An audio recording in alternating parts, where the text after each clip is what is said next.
What's up, everybody? It's Joe with J Blake Photo. I wanted to break in between my videos on CES. I just released the video about Canon, Nikon, Panasonic, and Sony, and kind of what their offerings look like at the convention.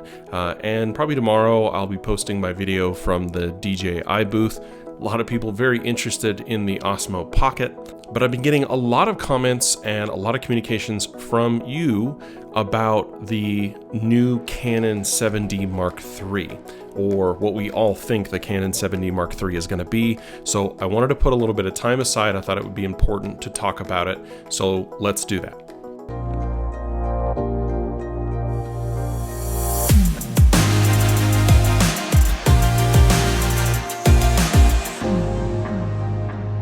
All right, so Canon released the original 7D Mark I, which I owned and loved. I actually still have it. It's out on loan right now, and it was a phenomenal shooter. They created this camera to really kind of sit at the top of their APS-C crop sensor line to be the best that they could do. It had a lot of the features of the 1D line, but in a crop sensor body, and is an absolute mainstay for sports and wildlife photographers. So I want to talk just briefly about the evolution or the iterations between the 7D Mark I and the 7D Mark II that came out in 2014.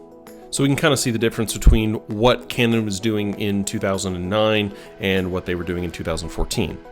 Now, the 7D Mark I came with a 18 megapixel sensor, and it had dual Digic 4 processors. That sensor, of course, was an APS-C sensor, and because of those dual Digic 4 processors, that camera was able to provide 8 frames per second of continuous shooting, which was a lot.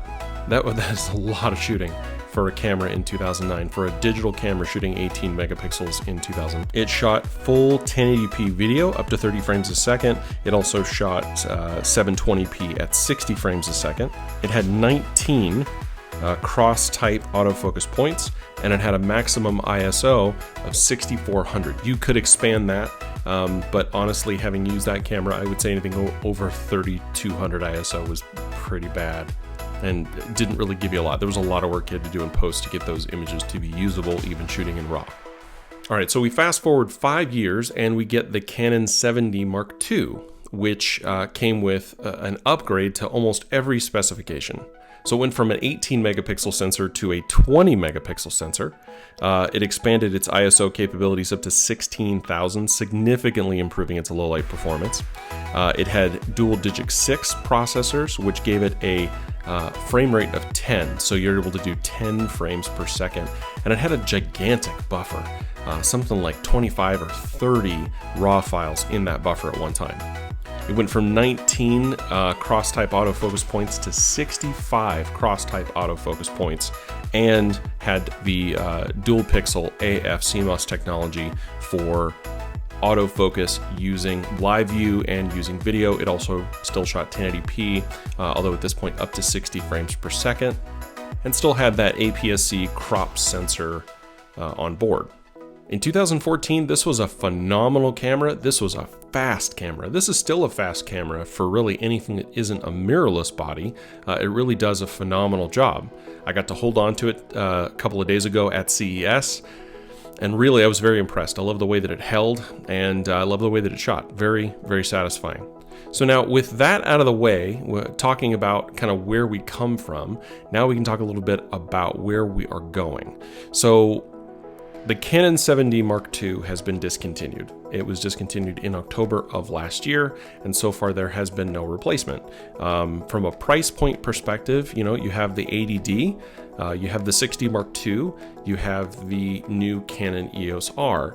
Those cameras all have similar price points to what we would expect, you know, between the $1,200 to $2,400 range that you'd expect from the 7D Mark III, but they're missing those advanced features. Really, the hallmark of a 7D is APS-C sensor, crazy fast frame rates, huge buffer, and a ton of cross-type autofocus points. Remember, this camera is really seen in the eyes of Canon as their APS-C sports and wildlife shooter.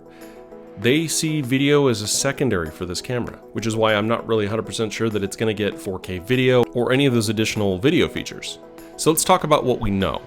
First, we know that Canon will be releasing probably 2 cameras soon-ish that will be non-mirrorless DSLRs with interchangeable lens systems, probably with the EF mount. We're expecting these to be the 90D and the 7D Mark III.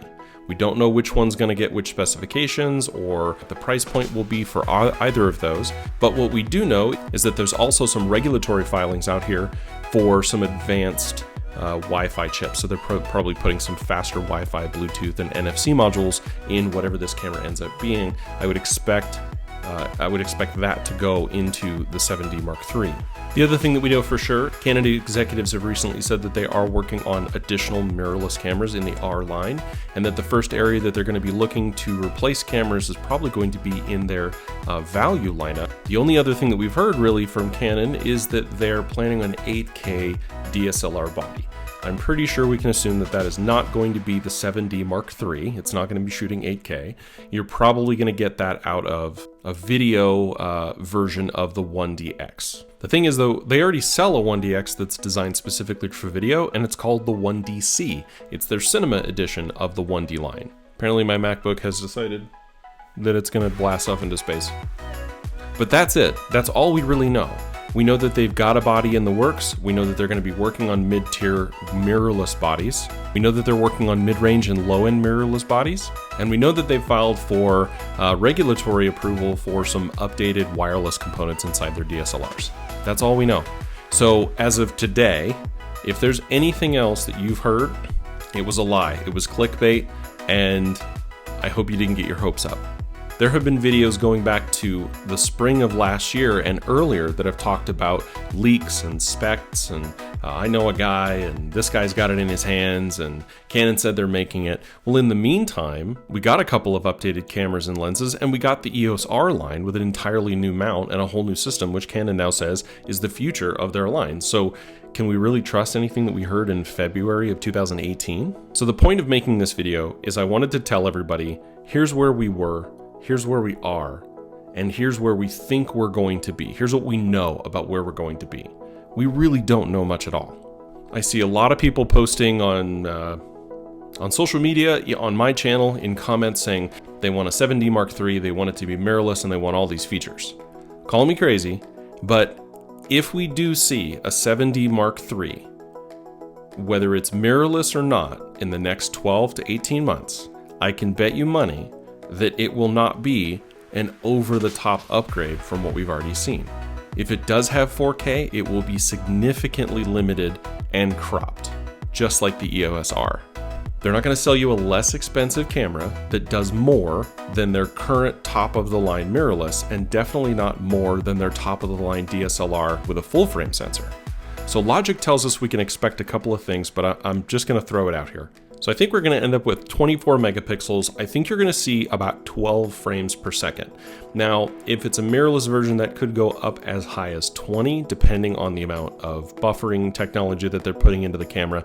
But I don't know that they're going to go too crazy high to avoid chopping off sales of the 1DX or the other shooters that they have. It's not going to be 40 or 50 megapixels, because then they would be cannibalizing their 5DS and 5DR shooters.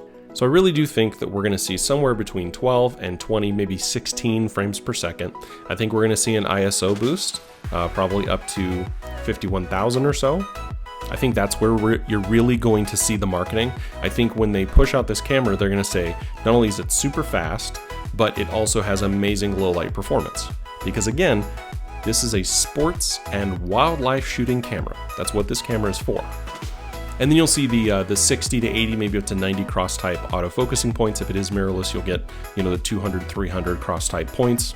And it'll have either single-digit 8 or maybe even dual-digit processors. And I'm pretty sure, considering the regulatory filings that we've seen, that you'll probably have it with Wi-Fi, GPS, and NFC built in.